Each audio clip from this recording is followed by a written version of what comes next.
Welcome to the Writers Weekly podcast, a forum geared toward the writing enthusiast and those who want to make money from their writing. I'm Brian Whidden, managing editor of Writers Weekly, and I'll be your host along with Angela Hoy, the creator of Writers Weekly and president and CEO of BookLocker.com, a full-service book publishing company. Whether you want to learn how to become a professional writer, how to find writing gigs, or even publish your own book, then you come to the right place. We'll be discussing all kinds of topics relating to the writing and publishing industries. Don't forget, you can also click over to WritersWeekly.com. There, you'll find not only thousands of articles about professional writing, you can also find current paying markets and job listings to help you boost your writing career and even your bottom line. But for now, let's get on to this episode of the Writers Weekly podcast.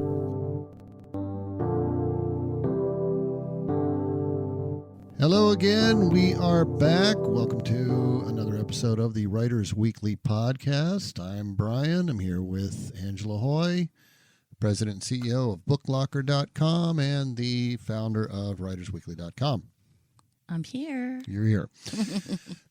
Last week, we started part one of this little mini-series on the Yahoo Boys.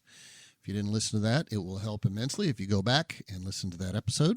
Episode 25. Episode 25. And just to kind of recap, the Yahoo Boys, that is a specific kind of a subset of all internet scammers that are mainly concentrated in Nigeria and Ghana.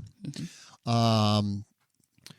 When you think of a scammer, don't be thinking of some stupid person sitting in their basement, just sending out silly little emails saying, I'm a Nigerian prince. These guys are sophisticated. They have networks. They train. Mm-hmm. They study psychology. They understand what makes you tick. They have branched out into all kinds of other scams, phishing scams, bank account scams, claiming to be from the government scams, gift cards, new home scams. They know how to build websites, make those websites look like something real. Yeah. They know how to program links so that when you click on something that they tell you to click on, it loads your computer up with spyware so they can then search through your computer and watch what you're doing on your computer without you even knowing. So they are definitely a real threat in this world. They can get information from your phone as well. Yep. And they are also involved in the publishing scams. There is no one group that just focuses on publishing scams. Publishing scams just another scam to these people. All they have to do, they have a template. They adapt their methods to this. All they have to do is look at it and say, okay, publishing, what are the trigger points? What do people want out of this? Mm-hmm. And how do we trick them into coming to us instead of a legitimate company? So, when you're getting scammed, never say or never think, I've got a scammer trying to scam me. It's always usually a team of these guys working together, one talking to you and probably two or three others sitting there researching you. Mm-hmm. And pulling up all the information they can find on the internet about you. Yep. Romance scams. Just they're in on that too. Just to get you to respond. Yep. But just so they figured out how to get you to keep talking to them and eventually give them money. Okay. So we ended last episode talking about the world's richest Yahoo Boys. And again, it's forgivable if you think, well, these guys are from Nigeria, so they can't be really making all that kind of money. No, these guys, some of them are worth hundreds of millions of dollars. Others are worth in the tens of millions of dollars. Mm-hmm. They're doing big business with this. Yeah. They're wearing real fancy clothes. They're driving high-end cars, and I am talking Bentley and Rolls-Royce. Mm-hmm. They have jets. They have helicopters. They have it all. Mm-hmm. They've got big followings on social media over there. They're influencers.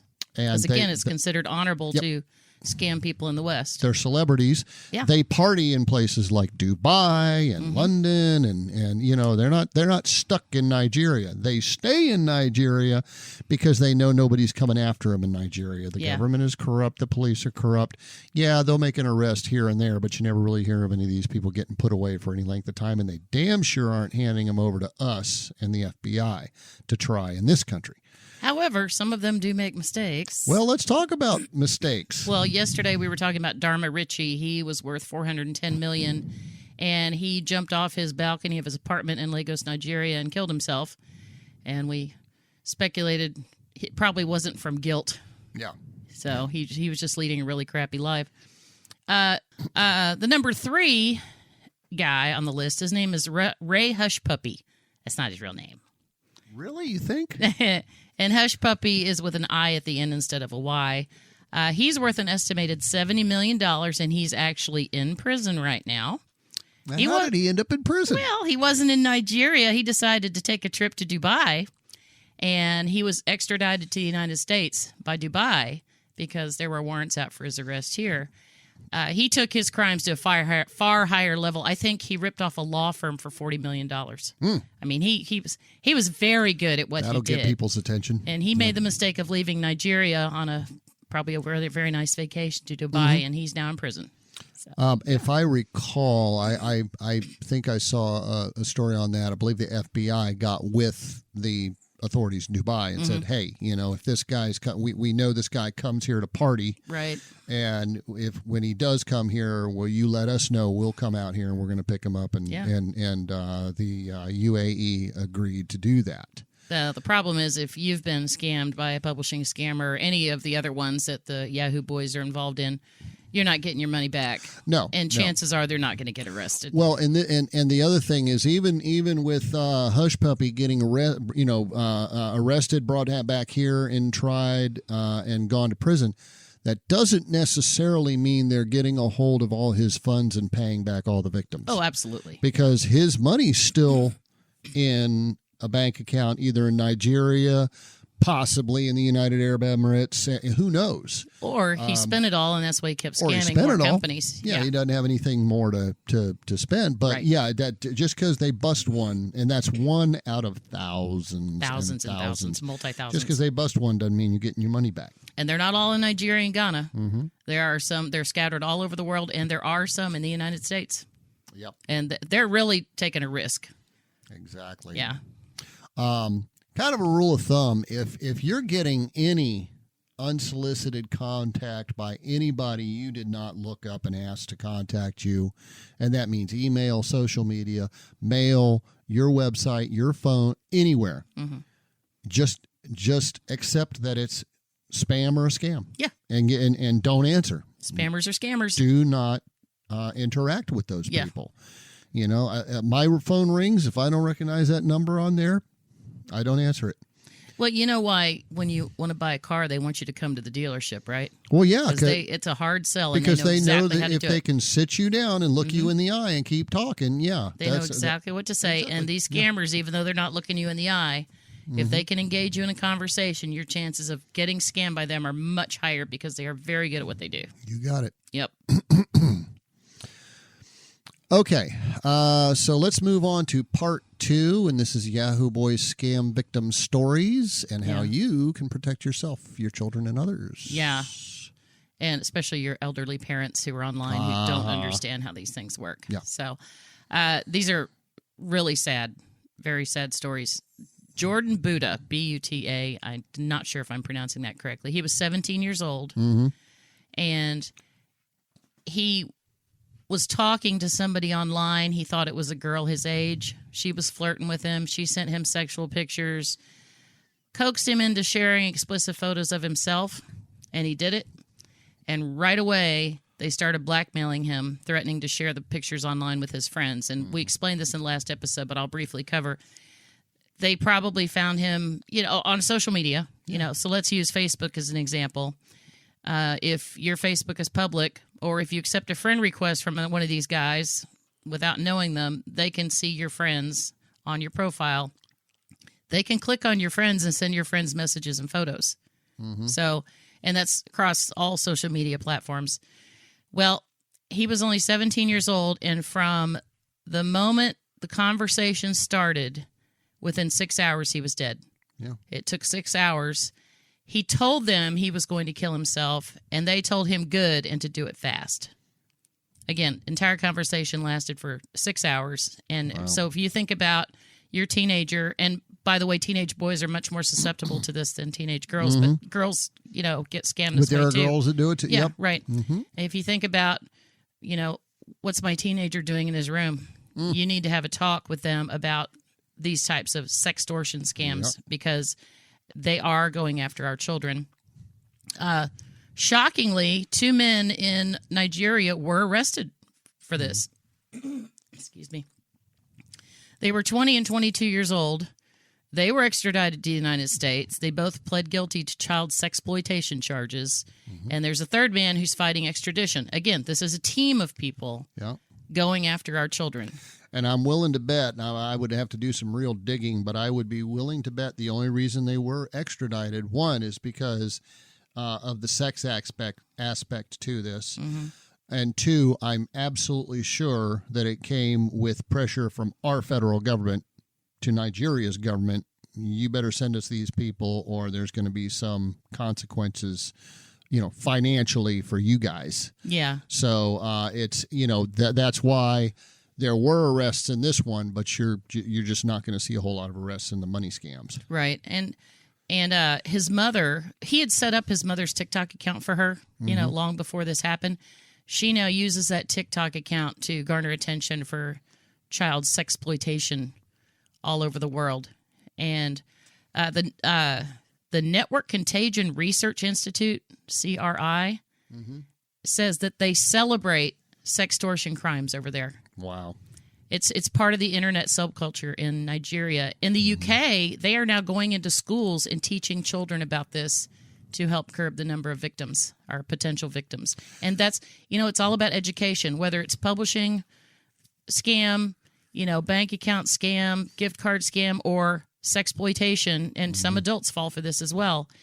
It's all about education. We can't list all these websites, the websites that are hosting these scams. We can't name all the perpetrators. They're changing every day. Well, yeah, and they're going by fake names anyway. The only way to fight this is for us to go to the top of the mountains and shout everything we know to educate people so they won't fall victim to these scams. One thing we have failed to mention as another source of that these scammers use that is a big danger for your kids are your young kids, teenagers in their rooms playing video games. Yeah. Okay, do those video games connect to the internet? I almost guarantee you if it's one made in the last 10 to 15 years, yes, they do. And that is where a lot of kids get contacted. Yeah. Because once you're hooked into the internet with this video game, now you have the options of connecting with other people and playing as a kind of a team on the video game, and you can talk to each other and da-da-da. And well, just like any other batch of teenagers hanging out together, sooner or later the hormones start to go nuts and people start talking sex. And these guys are in there looking for just that. Yep. Trying to hook some kid into getting all excited and then convincing him to take his clothes off, take some pictures of himself, and then upload them. And then, boom, guess what we're going to do with this if you don't X, Y, or Z? Worse, if they don't get a compromising picture of your kid, they'll send the kid a picture, their profile picture, and put a penis next to their head with Photoshop and tell them, send me this much money or I'm going to send this picture to all your friends on your friends list and tell them it's you. I have heard also of these people sending a kid a naked picture of a girl. Yeah. And then saying, she's only 13 years old. You just committed a crime because it's in your possession. Now, you're either going to send us a bunch of money or we're going to call the police and let them know you have child porn on your phone. That actually happened to someone that we know. It was a young man, and he was getting pictures of this girl who he thought she was 19 or 20.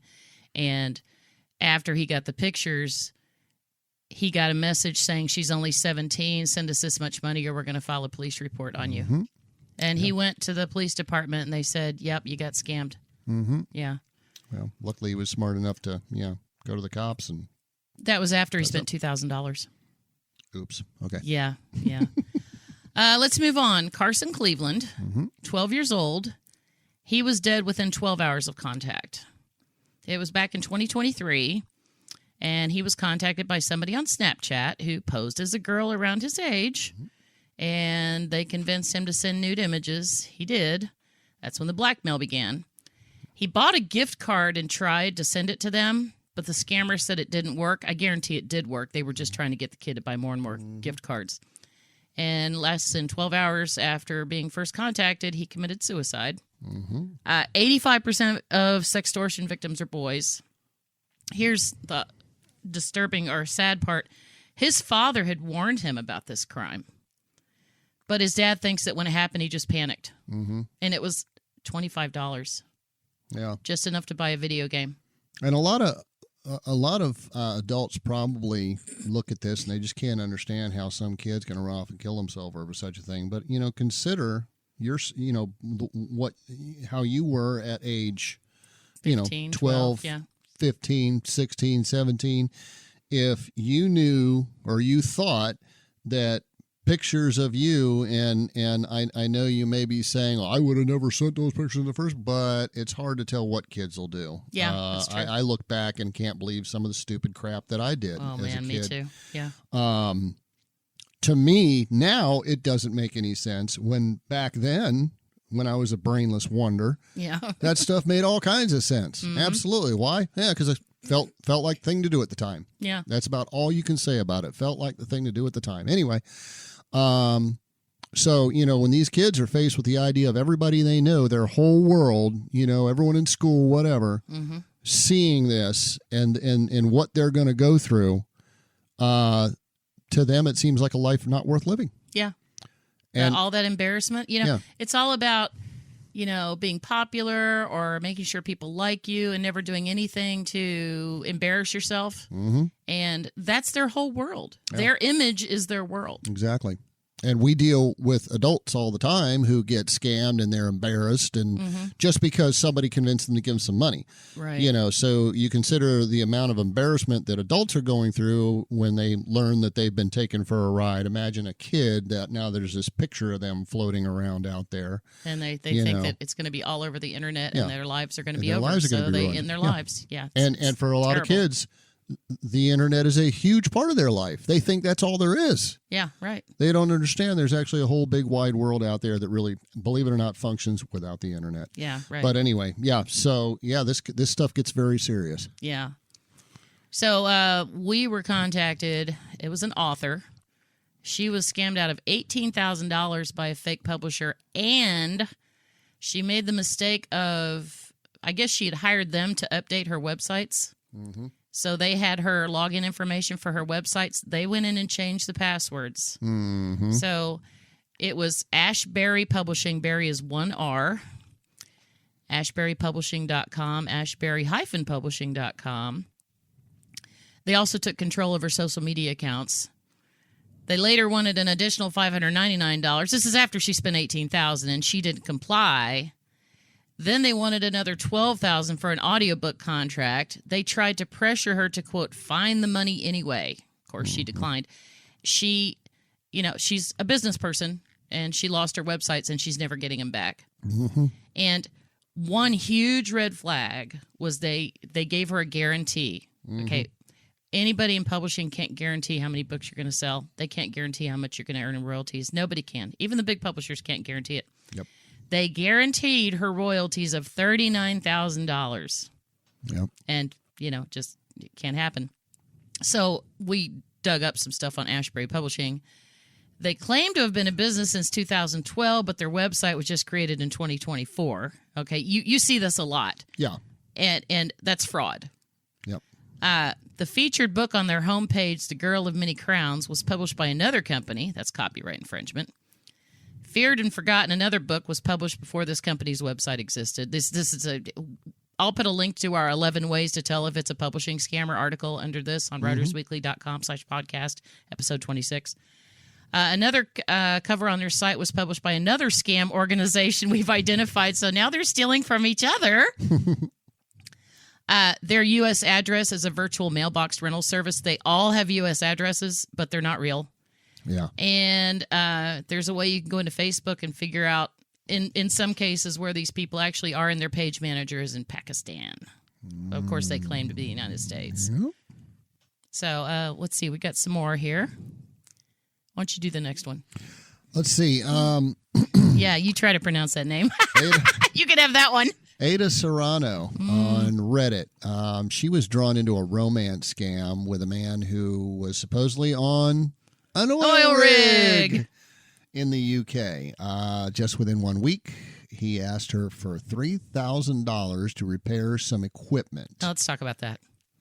If you're working on an oil rig as an employee, why do you have to pay to repair some equipment? I don't even think you have to bring your own tools as an oil rig worker. Well, maybe he said he owned the rig, or that he broke the equipment. Oh, I've read that one before. I broke something on the rig and I have to replace it. Yeah, that's a lie.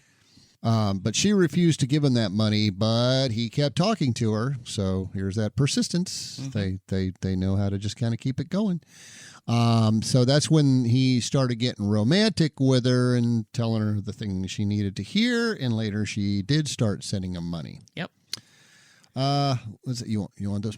Yeah. Jolene Smith, also on Reddit. If you go to Reddit and type in, like, I was scammed by the Yahoo Boys. I'm a Yahoo Boys victim. Yeah. I was a victim of a romance scam. You're going to find countless stories, people sharing their sorrows. Also, if you're on TikTok and you start looking at videos of scams, read the comments. I want to bump back up to Ada Serrano real quick. Okay. Because this is a huge red flag that for some reason you wouldn't do this in one circumstance, but you'll do it in another. So if you just got to know somebody, if I just met you and we've known each other a whole week. Yeah.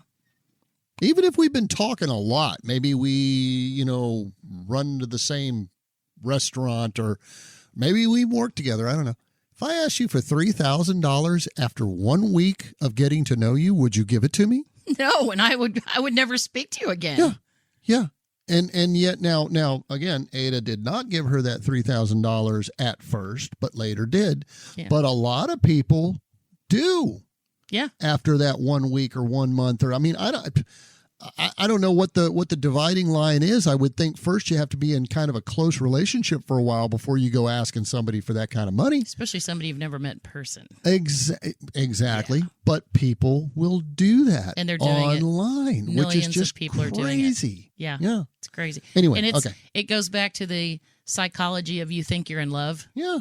And you'll do anything to keep this romance well, that's because going. This person is not right in front of you. You don't see them. You're not having to deal with their negative aspects because you're not seeing them. So you get to create this person to be whatever it is you want to think they are. That's right. You're exactly right. You're creating a fantasy in your mind. And of course, they're just going to keep telling you all these wonderful things on, I love you and you're so beautiful and it's wonderful and, I want to have a life with you and da-da-da-da-da-da-da.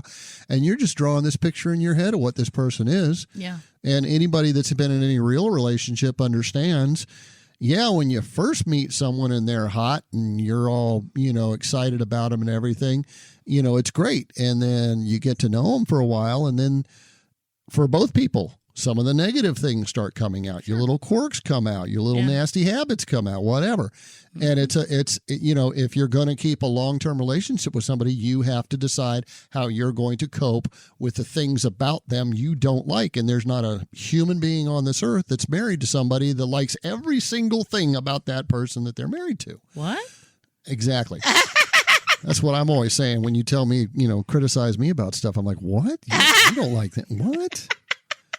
I am perfect. But that's the thing is, when you're having this long distance over the internet relationship, and this goes all the way back to the very beginning of the internet, when people were complaining about meeting someone online and hearing all this wonderful stuff, and they actually meet in person, and that person isn't anything like what they claim to be. Right. In fact, a lot of times they were sending fake pictures of themselves, or 20-year-old pictures, and the person be like, wait a minute, this is nothing. Yeah, but you fell in love with me online, so this should work. No. And it's exactly what's happening right now. They're sending victims pictures of other people. Exactly. Yeah. And they're using that psychological training they have to. They will feed on your responses to questions, and they know how to take it to the next level to keep you interested and keep you thinking they're so interested in you. Yeah, exactly. And then people virtually fall in love, and they leave their IQ way behind them. Common sense is gone. They're just running on hormones, basically. Yeah, exactly. Yeah. Exactly. So Jolene Smith, also on Reddit. Boy, there's a ton of them on Reddit. She lost $300,000 over the 3-year time period after meeting a scammer on Match.com. Now, we talked about this on episode 25. Stay off the dating sites. Yep. Don't go on the dating sites. It's a... I wouldn't say... cesspool. I used to do some online dating, and you cured me of that. Well, we met in person. And you, I know. But I was still dating after when we were first friends. Yeah, right. And you were like, why are you dealing with these women? Well, every time you go on a date, you give me a call and tell me the horror story of this one, that one, and the other one, and I'm like, yeah, what are you doing? And if you are going to do the online dating thing, your earliest goal needs to be meet this person in person. Yeah. Absolutely. If they're wanting to spend more than about 3 weeks talking online with you without actually committing to let's not even call it a date, a lunch meeting, whatever, just, hey, let's meet here. That way I can see you, you can see me, and we can see if anything's working here. And you don't just want a commitment for a future lunch date. You want to meet them in person. That's what I mean. Before you proceed with the I love yous. Oh, yeah. Before you, God forbid, loan them $200 or $200,000. Exactly. Yeah, you're like I said, avoid it at all costs. But if you absolutely cannot go without jumping on a dating site and trying to find somebody, okay, good luck to you. And I hope you find somebody. But seriously, anybody you meet and get to talking to, your first priority needs to be, as soon as you can, get them to commit to meeting you in person, because a lot of those, you're never going to meet them. Yeah. Because they're not who they say they are. Yep. Yeah. Period. End of story. Yep. That's true. Don't live in fear, but live smart. Yeah. So Jolene, she was deeply in love with the fake person, and she later learned he'd stolen his picture from someone else on the internet, and he said he had a kid. Well, when she learned how to do Google reverse image search. Again, images.google.com. Click on the camera. First, right-click on that photo where they sent it to you and save it to your computer. Then you can upload it to images.google.com, and you'll find that picture all over the internet, and some of that will be from scam alert websites. She found his kid's photo on a website for a modeling agency. And, of course, that wasn't his kid. She eventually ran out of money. And here's the thing. If you figure out they're a scammer and you call them out on it, and then they keep trying to convince you they're not a scammer, if you don't fall for that, if you keep knowing they're a scammer and you kick them to the curb, they're going to ghost you. They're gone. Or when you run out of money. When they bankrupt you, you no longer serve any purpose for them whatsoever. You've already drained they've already drained your accounts, and they're gone. So she ran out of money and he ghosted her. And she said she cried after that because she missed his attention. $300,000. And again, that plays into the loneliness thing, and they understand that. They get it. That's that psychology thing. They understand that there are men and women in this country who no matter what the world seems to think about us, that we all have all this money and wealth and stuff, and we're rich and happy. There's a big loneliness problem in this country. And part of it's because we're all living on the internet. We're not really being around real people. But anyway, and they understand that, and that's what they play on. Yep, yeah, absolutely. And yes, hers is not the only story of somebody, even after they figured out they've been scammed, even after they realized it was all fake, they miss that person's attention. Yeah. They miss the feelings that they got from talking to that person. It's like a drug. Yeah. Just like a drug. We know someone whose relative was online communicating with, quote, a woman in Japan and sending her lots and lots of money. His wife found out. They are now divorced. And He never met her in person. Yeah. Sent her all that money. And even after his wife found out and told him it was a scam, he still started talking to that person again and sending more money. Crazy. Yeah. Oh, there was another one. The friend of ours whose boss, remember the boss? Yeah. Was talking to someone in Nigeria, thought it was a woman, I don't know where. It was actually a guy, apparently very talented at pretending to be a woman. And he sent the scammer so much money that he had to sell his house, he had to sell his business, his wife left him and took the kids. He now works somewhere and sleeps on the floor of his boss's shop at night because he's completely bankrupt. Yeah. Even after he found out this person was fake and that it was a guy, he missed the relationship so much, he kept talking to the person, even knowing it was a guy in Nigeria, and kept sending the guy money, pretending it was a woman. He was now the victim's pretending as well. Again, it's like a drug. Yeah, blows my mind. And I'm sure somewhere deep inside him, he wanted to quit doing this, but it felt so good. He kept doing it. Right. And it's nuts. Yeah. I mean, definitely when you get to that point, you really need some therapy. Absolutely. Yeah. So, yeah. Yeah. Gary Faircloth. Gregory. Thank you. Gregory Faircloth said he was scammed out of his life savings to, quote, a fat Nigerian man that claimed to be a struggling lady who was looking for a partner, a soulmate here in America. Now, he must have finally got figured it a out. picture of that guy, fat Nigerian man. Yeah. Is it racist if I say that's an oxymoron? Because most people in Nigeria don't get enough to eat. From the documentaries I watched, no, there are some just like anywhere else. There's some skinny ones, there's some fat ones. Okay. Yep. Hey, Hush Puppy was a pretty large guy. Well, I've seen his pictures, and he had plenty of money to eat. So yeah, exactly. Yeah. So we've talked about this. We've actually written about this on Writers Weekly. Actually, attorney James Walsh wrote about money mules. A grand jury in Salt Lake City, Utah, indicted 7 defendants recently. Okay, 3 were from Texas, 1 was from Ontario, Canada, and 3 were from Nigeria. They scammed people in the United States and around the world for around $8 million. That was their take. So it's not just Nigerians we need to worry about. The defendants in the United States were the money mules. They helped the Nigerians launder money obtained from romance scams. And if somebody contacts you and wants you to accept money, keep a part of it, and send it along the rest to them, you're now a money mule. Yeah, that's money laundering. And you could go to prison for that. Yeah. Yep. And that's how a lot of these scammers put several levels of separation between them and the scam. So when somebody's like, hey, I need $3,000 to fix an oil rig and, send it to me here.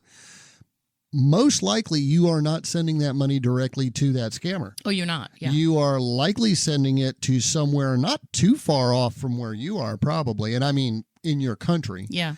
Going to somebody else who already who has access to whatever program, pay service, whatever that you're using, wire service. So if you wire money like Western Union, they're having you wire it to a location, a person. So the scammer doesn't have to go get that. They have somebody else that's coming, picking up that money. And then they take a little cut of it for themselves. Whatever the scammer, you can have, 5%, 10%, whatever. And then they package up that money and they're told to ship it somewhere else. And it may go to yet another person who ships it somewhere else. But eventually it gets the scammer. But sometimes they do pick up packages. Sometimes they will send a money mule to your house to pick up a check from you. And that person will go and cash that check, mail cash, or they'll deposit the check and wire money to the scammer. Yeah. Episodes of Catfished on YouTube. That's socialcatfish.com, but it's Catfished on YouTube. Fascinating videos on there, heartbreaking, where they were at times able to track the payments, and within like 15 minutes, they'd move through like 5 to 7 bank accounts. Yeah. And of course, they always end up in Nigeria, or almost always end up in Nigeria. And that's why you never get your money back.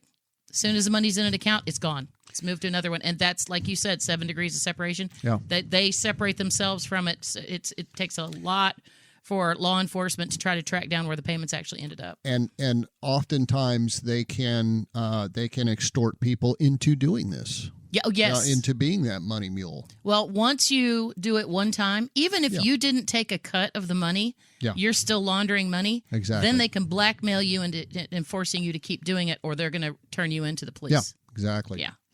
So, so that's it. It just gets bigger and bigger and bigger the deeper we dig and look into this thing. Yeah, right. Extremely organized. You want to talk about witch doctors? Now, you mentioned this yesterday, the whole voodoo thing going on. Yeah, so there's a variant of the Yahoo Boys called Yahoo Plus Plus. They're not very creative. So Nigerian witch doctors have gotten in on the act. They're actually scamming the scammers too, okay? They tell the scammers which body parts they need for a prepared potion. Now, this is where the whole satanic thing starts coming in. Scammers are evil. I know that Satan's running the show. Yeah. And so they're getting a lot of help there. He's got a wide open door. He sure does. So, for example, for business espionage or sabotaging data in large computer networks, the witch doctor says they need 2 left eyes and a young woman's left breast. She can't be older than 25 years old. So, where do they get these women and these eyeballs and breasts from these women? Kidnapping. Yeah. Yep. They look for young homeless girls who won't be missed. Some of them have even sacrificed their own girlfriends, believing what the witch doctors are saying. They're going to be successful on this scam if they kill this girl and put these body parts into a potion. And they actually believe it. And they believe they can actually hypnotize people online. The witch doctor tells them they can do that. You know what? They are. Well, in a way they are. I mean, it's not actually hypnosis, but I'm sure that they have some pretty big egos when it comes to what they can make stupid Americans do. Sure, absolutely. And I'm sure that they let themselves believe that somehow this is voodoo magic that they're sending across the internet to hypnotize you to sending all your money to them. Yeah. Well, may not be hypnosis, but it's definitely brainwashing. It sure is. Yeah. Well, it's social engineering. Oh, There's a name for it. Yep. Social engineering. And they've even caught police officers and even bank officials being involved in these scams. Yep. One of the documentaries I watched that was talking about this aspect, one of their victims was a young college girl. They picked her out because she looked right. And this was in Lagos, Nigeria, and they kidnapped her, took her out somewhere, cut off one of her breasts, and took her a eyeballs. couple other parts, and took them to some guy to make this magic work for them so they can get rich. Absolutely. We know that human trafficking is a big problem all over the world now. I wonder how many if some of the missing young women in the United States have not been sold into prostitution, but who have been murdered and their body parts taken. Wouldn't surprise me. Who knows? Yeah. Who knows? So, one other thing also in that same documentary, or no, it might have been another documentary, but anyway, there was one that talked about, now I don't know if it's all Yahoo Boys or just a specific subset of Yahoo Boys, some specific group, but they said these guys go by 3 rules. One, the first rule is you can never cut your hair. 2 is you cannot eat food made of something, and the accent was just so bad I couldn't understand what they were talking about. Yeah. And number 3, you can never shake the hand of a man who knows your name. Now, I don't know the reasoning behind any of this stuff, but it all goes back into that voodoo culture. Yeah. And cult. And superstition. Yes. Yeah, and cult-like these guys, when they're brought into this basically gang, of scammers, they have to agree to these things, and they go through these rituals of washing themselves and some guy waving candles around them and crap like that. Right. They showed it. Yeah. So there's a big cult aspect to this. Okay. Yeah. Only a small percentage of these are being reported. Now, we talked about this in the last episode. The vast majority of people who are scammed never tell anybody, not even their spouse, because they're so embarrassed. So this university surveyed 1,034 university staff and students. and we'll put the link to this under this episode on writersweekly.com/podcast. So they were trying to assess their experiences of victimization online. So we already said males were slightly more apt to be victimized. Offenses that most of them didn't report to law enforcement included e-banking, bank fraud, payment credit card fraud. That could be PayPal, Zelle, credit card fraud. On top of that, identity theft, job scams. Okay, what they're talking about is you apply for a job online, you give them all your information, you give them a photo of your Social Security card, a photo of your driver's license, and they're just doing it, steal your ID. There never was a job. Yep. Also, over in Nigeria and in other countries as well, people go for in-person job interviews. They get kidnapped and end up being trafficked to work for the scammers. Yep. So it's human trafficking working for Yahoo Boys as well. Some of these job scams also include them saying, "Well, send us, $25 as an application fee or something like that." You're never going to get that job anyway, and they just taking money from you. So. And if you do it with a credit card, they got your credit card number and your expiration date and security code, and cryptocurrency scams, non-delivery scams, meaning you order something and it, of course, never arrives, and phishing attacks. Of the people they surveyed, 1,034 people, these are all young adults, only 39% of the victims reported the incidents to authorities. So that's 61%. If we just use that as an example, 61% of scams never get reported. So when you look at what was the number yesterday? 60 billion, something billion in the United States in 2024 alone. Or 16.6 billion. It's a lot of money. I think it was 16 billion. And how much these people scam, and that's what they know about. Right. So let's assume that's only 39% of the actual money that. And again, that was just the United States. Yeah, this is happening all over the world. It's huge. Yeah. So you want to talk about John? Not his real name. So one scammer agreed to be interviewed by CBC's Marketplace. He called himself John.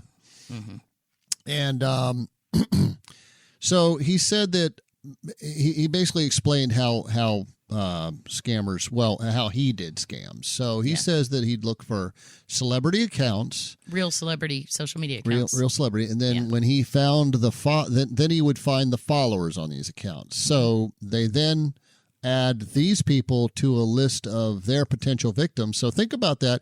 You decide to follow your favorite celebrity on Facebook, and you could wind up on a list for a scammer to start targeting you. And they're going to target you using the profile photo of the actual celebrity and pretend to be the celebrity. So he admitted that he is part of the he's a Yahoo boy. Yeah. He would specifically coerce teens into sending nude photos of themselves, and then he would blackmail them.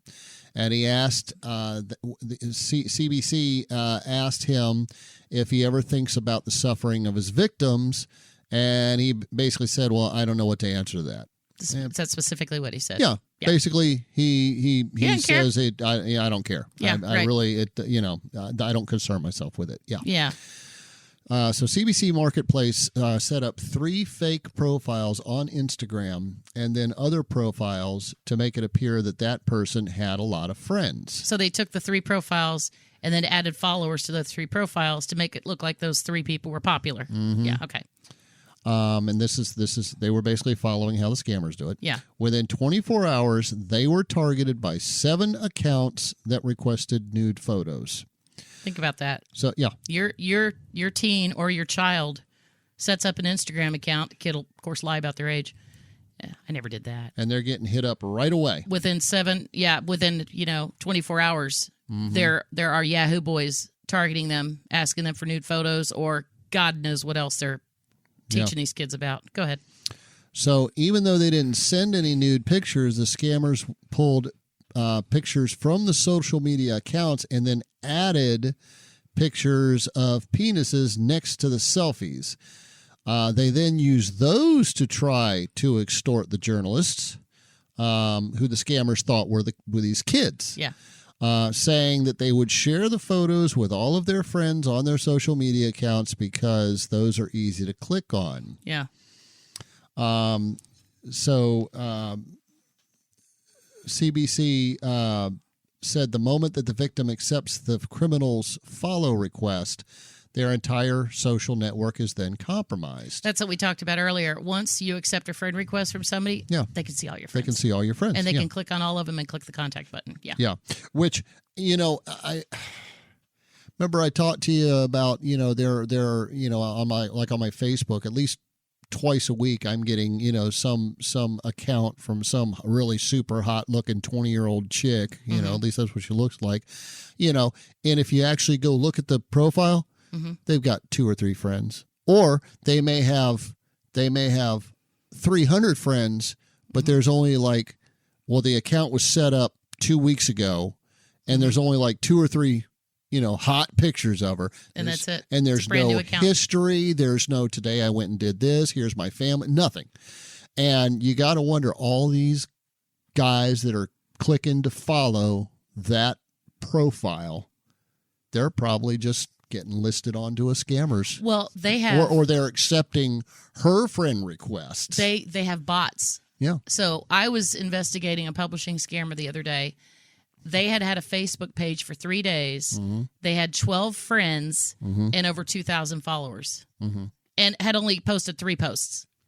Yeah. So their Facebook and other platforms are basically doing nothing to stop these fake followers. Yeah. And again, it's these bots. They come in and click like under a variety of different names. They're all fake. They're all scammers. And I'm certain the more followers you have on your account, the more their algorithm opens you up to more stuff. Oh, sure. So these scammers just kind of get a free surf ride all over social media because they can build up their own following, fake following, easy. The oil rig worker. The fake oil, the most recent romance scam, the guy that I reverse scammed. When it came time for me to tell him, because I'd gotten all those screenshots of all those photos, his photos are all over the internet, all the fake everything. Yeah. And I had it all ready for him. And he actually was pretty smart. I guess they're all pretty smart. So I'm in the middle of talking to him. It was like mid-morning. And I said, okay, I'm ready to send you the Apple gift card information. He said, well, send me a picture. And I said, well, I dropped my phone chasing the rooster the other day. And I really had chased the rooster. And I broke my camera. And he said, I know what you're doing. I said, oh, you do? He said, I've really enjoyed talking to you. I'm like, well, yeah, I am pretty entertaining. I know. He said, I know you blocked me on Facebook. I had my friend go and read. You've been posting our conversations on Facebook. I went, busted. And that's when he said, fuck you. And I never heard from him again. So anyway, that was pretty awesome. That was great. One other thing that I wanted to mention on this, and this is something else you'll see if you watch several of these catfished episodes. There are some people real people on Facebook whose pictures have been used so much, so often, and they keep hearing from people, did you try to contact me? It's like, no, sorry, it wasn't me. They were actually bringing these people onto the show to introduce them to the scam victims, to explain to them, yeah, I'm really sorry, that was not me. Somebody's been using my picture and pretending to be me to get people to, and I just want to let you know, I feel terrible what happened, but it was not me that did that. And it's happened to me 100 times already. And that's, it's crazy. They're going out and they've, like we talked about in last week's episode, they have catalogs of photos. I'm sure they're electronic catalogs where the scammers can go in. Hey, this one works great. This one attracted more than that one. The fake oil rig guy. First photo, I pulled it because he stole the other victims. The photo victims photo. Set up a profile under that guy's name and use that guy's exact photo. Yeah. So I was able to click on the scammer's profile, grab the photo, do the reverse image search on Google, and that's how I found the actual guy. Yeah. His real Facebook page. Yeah. Now, this is weird. So I go to his Facebook page to tell him, hey, this scammer's using, here's his face. You could turn him into Facebook, knew. Whatever. No. Oh. He and I had 3 mutual friends. He's a writer. No kidding. I mean, what are the chances? And he lives in California. He doesn't work on an oil rig on the coast of Ireland Ocean. That was it. The Ireland Ocean. Yes, I asked him what ocean his rig was on. He said Ireland Ocean. I just pretended that was a real thing. Yeah, it was great. You can hear that story in last episode. Yeah, we talked about. Yeah, the guy said he worked on some ocean that doesn't even exist. Right. But anyway, okay. So to end this story, the scammer John. Yeah. Also specializes in lotto scams. So he will tell people, hey, you've won the lottery. Hey, I won the lottery, and I'm willing to share some of that with you, but I need you to fork out a few dollars for taxes or fees or whatever. Oh, the lottery commission saying I need to pay extra to have them, split the payment or whatever. A woman impersonating an actual friend of mine, stole the photo and the name and everything, and just set up a whole new profile on Facebook. Contacted me with the exact same thing. Hey, Angela, how you been? I'm great. How are you? Well, how are the kids? Your husband and everything? I've heard from you in such a long time. She's like, I got to tell you something. I won $450,000 in the lottery, and I thought about you, and you know what? I want to share it with you. And then the next day, I heard from a completely different friend who wasn't a friend, same name, exact same thing, different amount of the winnings, but so they come up with one scam, creative one, and then they share the information with all their buddies, and that's why you'll often get hit over and over and over. Some authors are getting these scam book club emails. We wrote about the fake book clubs that are emailing authors all over the United States right now, millions of them, in Writers Weekly last week, but some authors are getting 20 to 30 emails a day from different email addresses that are basically the same scam. Wow. Yeah. Yeah. Okay, so let's see. Phone numbers. You want to talk about how these phone numbers that are being called in from other countries show up as a U.S. phone number? Yeah, if you Google the phone number, it's going to show that it's a United States phone number. That is a virtual phone number. And that's a phone number that allows you to make and receive calls, as if you're in the United States, regardless of your actual location. And you can get one for as little as $3 a month. And that's actually a pretty small investment for the scammers. They also use VoIP.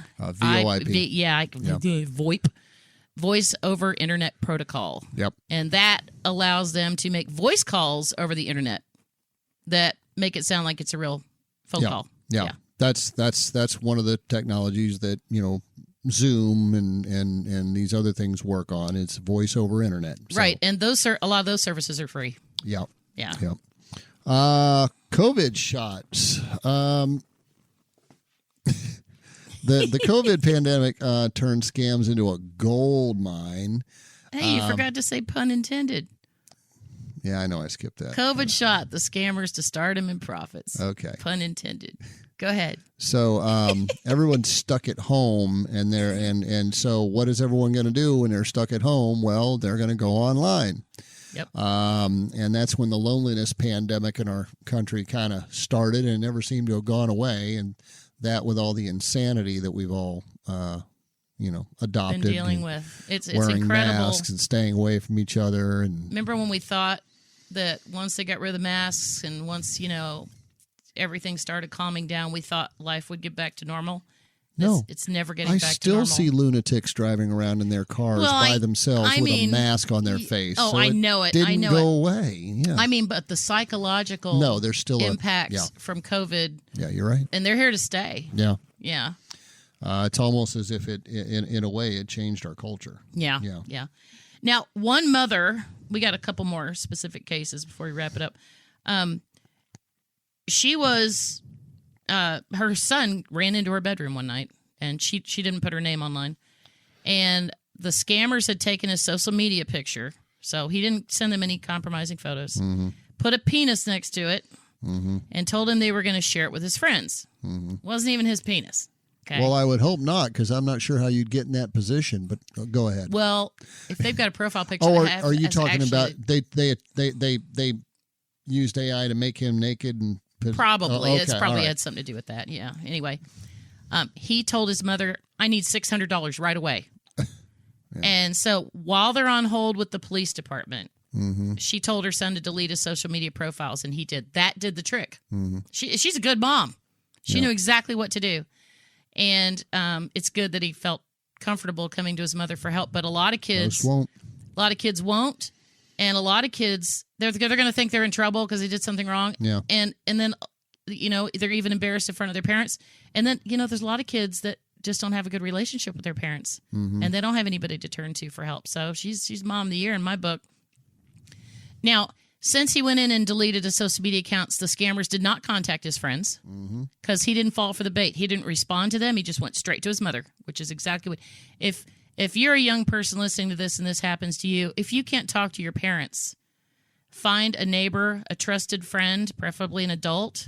Hey, take yourself to the police department and tell them you don't want your parents to know. Yep. And reach out to a teacher, anybody. Do not respond to the scammer. Find help from an adult immediately. Well, and also understand that this is such a huge thing going on. Everybody knows about scammers now, and everybody knows about being able to take someone's picture and doctor it up and stick things on it. So, don't freak out. You can tell anybody that asks, they stole my picture and made it look like that, but that ain't me, and move on with life. Well, and we said this yesterday, we'll say it again, the best response is no response. If you do not respond to them, they go away. They're going to move on to the next victim because they know they're not going to get any money out of you, and it's not worth their time to go and click. Well, that's the thing. Time is money to these guys. Yeah. Now they will invest some time on somebody they think they can work into giving them money. But once they understand that you're just not going to have anything to do with them, it's a waste of their time. They're not going to make any money continuing to mess with you. Yeah. So they just don't even bother. It's a financial and a psychological game to the scammers. Yeah. And if you're too hard to play with, they're just going to move on to the next person and find somebody else to play with. Yeah. Yep. The scammer told the child that if he didn't find the money, quote, you will wish you were dead. But again, once he deleted his accounts, his friends never said a word, and nothing else came from that. Yeah. We got, 2 or 3 more? Murray Downey, 16-year-old, sent an intimate picture of himself to someone he thought was a young woman, and then the demands for cash started. These are people who posted their stories online. Daniel D. 2 years ago, 16-year-old Daniel D. also took his own life after being sent 2 naked photos of himself in a ruthless extortion attempt. The scammers demanded 100 British pounds on Snapchat. So he killed himself over 100 pounds. 100, yeah. Yeah, which is about $125 US. Yep. And I wish he had somebody he felt comfortable talking to. In 2013, Daniel Perry, age 17, jumped from a bridge after sharing compromising Skype messages with someone he thought was an American girl. The African male wrote to him, "I will make you suffer, pay up, or you'd be better off dead." Yeah. And he killed himself. Okay, so you think it's just kids being driven to suicide?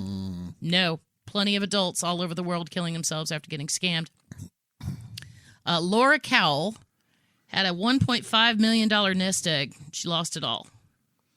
According to CBS News, Frank, that's a scammer, drew Laura into a relationship after she connected to his profile on the popular dating site Match.com. Again, warning bells. Over months of giddy cell phone calls and in hundreds of florid emails, Frank manipulated her by drawing on publicly posted details of her life to forge a bond. And that's what you were talking about. They research you. Yep, they research you, and they know how to form a bond with you. They know how to make you fall in love. Yep. Then he induced her to invest with his online trading firm. Okay, this type of scam is all over the catfish videos. Yeah. They tell you, transfer money to this account, and the scammer has a very sophisticated-looking bank website or investment website, and they put up a page for you to log into, and they put like, bar graphs and stuff in there, and it makes it look like every day you log in, there's a little more money, or a lot more money. Yeah. And in actuality, there's no money at all. The scammer's already bought a Bentley with your money. So, after she ran out of money, he turned her into a money mule, and she died from drowning. They've not yet determined if it was suicide or possibly murder. But she spent all her $1.5 million and it's gone. Yeah. Senior FBI officials told CBS News a striking number of cases are ending with victims dying by suicide. So I watched AERP has a video where this older guy's adult children were interviewed because they wanted to share with other retirees what can happen. Dennis was 82 years old. Mm-hmm. He met a woman, we're sure it's a man, on Facebook. The fictional Jesse offered to teach Dennis how to invest in crypto. He invested his life savings and then committed suicide. Wow. Chris Leeds, 43 years old and a father of 3. He was scammed twice in a row. He found out he was scammed the first time, got scammed a second time for more money. And like we said in the last episode, we're hearing from authors who've been scammed 3, 4, or 5 times in a row. Yeah. And just a certain mentality are more liable to get scammed, which is why they sell scam victims' information to other scammers online. Yeah. Anyway, after he got scammed the second time, he hanged himself. Again, father of 3. Great. Frank Mazziotti. Yep. Yeah, he's 40. He was 44 years old. He met a woman online, left his wife of 11 years, paused his business, sold his house, and moved to Mexico to meet with this, quote, woman. His family believes it was a romance scam. He was found dead of a gunshot wound to the head. The family will never know if it was suicide or murder because, contrary to Mexican law, his body was quickly cremated. In Mexico, they have a law where if you're from another country, they have to wait a year to cremate the body just in case there's any questions about the death. And the family was contacted by his, quote, girlfriend, but they'll never know what happened. But the part that he left his wife after meeting a woman online and then sold everything he owned and moved, out of the country. Yeah. There are a lot of people who are getting divorced before even meeting the scammer or even meeting person. somebody in person. Yeah. Yeah. It's nuts. It's it's just, I don't, you throw everything away on a dream. Yep. Yeah. So a 73-year-old man in Tennessee, he believed that he was in a romantic relationship with a celebrity actress. I wonder if it was Jennifer Aniston. Probably Jennifer Aniston. Yeah. Mm-hmm. The scammers even went after him about a fake sexual harassment lawsuit from the actress that filed by the FBI. Okay, now, ex-cop, what's wrong with that statement? Well, you don't file sexual harassment anything with the FBI. Right. Yeah. I mean, that's a civil thing. Go ahead. So he's talking to this actress who's fake. And in the last episode, we talked about the celebrity scammers, Johnny Depp, Brad Pitt, Jennifer Aniston. So I guess she probably gets flirty with him. He gets flirty back. And then the scammer says, oh, we're going to sue you for sexual harassment. So, so how much did he lose? And again, you really can't even, quote, sue somebody for sexual harassment unless you're in a position of some kind of power over them. So It's like I meet you on the internet and I say, hey, baby, nice. Mm-hmm. Yeah, right. Okay.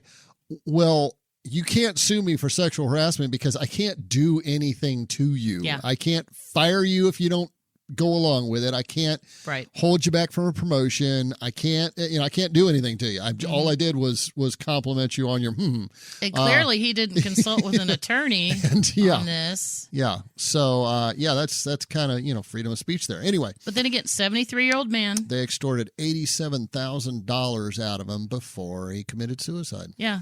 Again. All with the threat of a sexual harassment lawsuit. Elderly. Yeah. Lonely, vulnerable. That's why we don't just talk to our kids about this stuff. We talk to our elderly parents about this stuff, too. Yeah. You want to finish this up? Yeah. So we mentioned this before, but how can you help? How can you help stop this epidemic? Education is the key. Yep.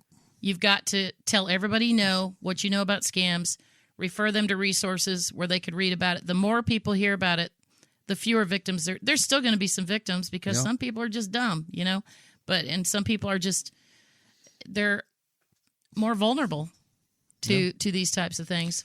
Well, I think we had one of those today you were talking to. They were asking you about some other publishing company instead of saying, hey, you guys look good, I'll come to you. No, he wanted you to answer about some other publishing company, and you told him, yep, that one's a scam. Okay, so he came to me about one company yesterday, and they were already on our spreadsheet of publishing scammers. And I already had screenshots and everything. So I sent him all the information I had, and I said, here's what you look for. Here's the link to the article, 11 ways to tell if it's a publishing scammer. And I'm going to do this one for you. Here's all the, fake book covers, copyright infringement, syntax errors, grammatical errors. They all have this, almost all of them have a horizontal strip of major media logos, which none of their books have ever been. And you took about 15 or 20 minutes to type all this up for him. Right. So I give him all the information. And then he writes to me this morning. He says, you know what? I checked out BookLocker, and I really want to use you guys. This is great. So how can I send you my manuscript? Well, I'm going through my email, and I'm about to answer his email, but another one comes in from him. He goes, wait a minute, what about this company? Yeah. Now, exact same website template, the horizontal major media logos, the fake covers, just a different name and different colors. Yeah. And I'm like, well, I almost beat my head against the wall. This is the person that's going to get scammed. Yes. Because no matter what, he's talking to the company that's not going to scam him, wanting us to tell him about these other companies. After I've given him, and he's still asking us about more companies. So it means eventually he's going to go. He's going to learn the hard way. Yeah, and that was after I gave him irrefutable proof. Yeah. Their website's registered in Iceland. Yeah. Facebook says they're in Pakistan. We're not. Their address is a really rundown home in a crappy neighborhood. Yeah, ours isn't. Right. Keep going. Three RVs in the front, in the driveway. Yeah. Rundown RVs. But everything that's wrong with all these other, these scam companies that these people ask about it, that's not us. Yeah. We have everything lined up that says we're not a scam. Yeah. And yet they'll still turn around. Oh, okay. Well, what about this company? Okay. What about that company? Guess what? What about that company? You're going to get scammed. Yeah. Right. Because you're staring at the company that's not going to scam you, and you don't want to use us, and instead you want us to answer all these questions here about all these other companies. Well, eventually we're not going to talk to you I wrote anymore. to him and I said, I already sent you the article, the 11 ways to tell. Do your own homework. I did the first one for you. Now you know how to. You need to do it from now on. Yeah. And if he gets scammed, but he's not going to. Sorry, but I don't get paid anything to do this research for authors. I have made not one penny from doing this research for authors. So there will be some. Yeah. There will be some that are going to get scammed, but the reason that we're continuing to hammer on scamming on this podcast, and now we've even veered away from just the because when we started this, we were talking like we're only going to focus on the publishing scams. Mm-hmm. Well, then we realized that it just branches off into so many other areas, and it's such a problem. We may as well talk about the other scams too. Well, and the people running the publishing scams or the Yahoo Boys are running the other scams. Yeah, so that's why we're doing this and practically beating a dead horse because we can't say it enough. And the romance, warn you enough. I believe the romance scams have the highest number of victims. Oh, sure. Yeah, more than publishing. Because the heavily emotion thing. But so this is how to solve it: is educate everybody. Yeah. Make sure everybody understands, what to look for and to be careful out there. Yeah. So Writers Weekly is completely free. Always has been. Always will be. You'll always be able to get in, look at everything on the website, not log into anything. We're asking for a favor in return for all these years of service to our readers. Can you please share the links to this podcast for episode 25 and 26, writersweekly.com/podcast, with everybody you know, your family, your friends, your children, your elderly parents, your writing groups and your other groups, writing and author groups and friends in your other groups. Can you please share the links so they can listen to the episode, so they can get educated, so they can educate other people? And it takes a village, to take care for us all to take care of each other. Yeah, you think it's not going to happen to your family and your friends, but we're on the receiving end. Yeah. We hear so many people. Every single day we get contacted by several people who've been scammed. Yeah. And those are people's mothers, those are people's sisters, children, grandparents, everything. They all have families. So and we hear from the victims as well, not just their not just their family members. But that's what I mean. That's what I mean is all these victims that we hear from that come to us. Oh my God, I got scammed. Oh my God, I got scammed 3 times. Mm-hmm. Those are all somebody's something. Right. They're related to somebody, or they're friends with people who all can't imagine that person would have been gotten scammed. Well, lo and behold, they did, not only once, twice, 3 times, sometimes. It's out there, and there are people falling for it. So you've got to get the word out. And because the scammers aren't going to stop. Yeah. You can't jail enough of them. It's Right. not going to happen. It's only going to fix itself when people just stop, accepting, engaging with these. Yeah. Yeah. Mm-hmm. And if you share this with one person who won't end up getting scammed out of their life savings, or you share it with someone and a child gets educated and a child doesn't end up committing Killing suicide, themselves, yeah. It will have all been worth it. Exactly. Every single thing we've done over a year now with James Walsh, attorney James Walsh, it will have all been worth it if we could save some people, save even one, especially a child. Yep. So, all right, that's about all we got. That's what we got for today. It's almost dinner time. Yep, exactly. And it's cold outside. So we thank y'all for joining us and listening in. Please share this episode with friends, families, neighbors, you name it. Yeah. If you got a book you want to publish and you don't want to get scammed, come to booklocker.com. Click on a contact us link. Any of your questions, emails, comments, whatever, go straight to Angela. She'll read them and you'll hear back from her. We don't have any call centers in the Philippines or anything like that. It's all us. Or Nigeria. Yeah.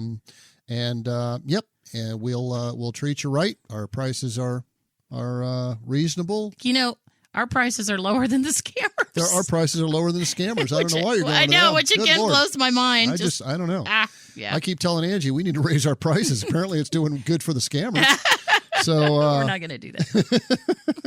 So anyway, y'all take care, and we will see you next time on the Writers Weekly podcast. Bye, everybody. Bye.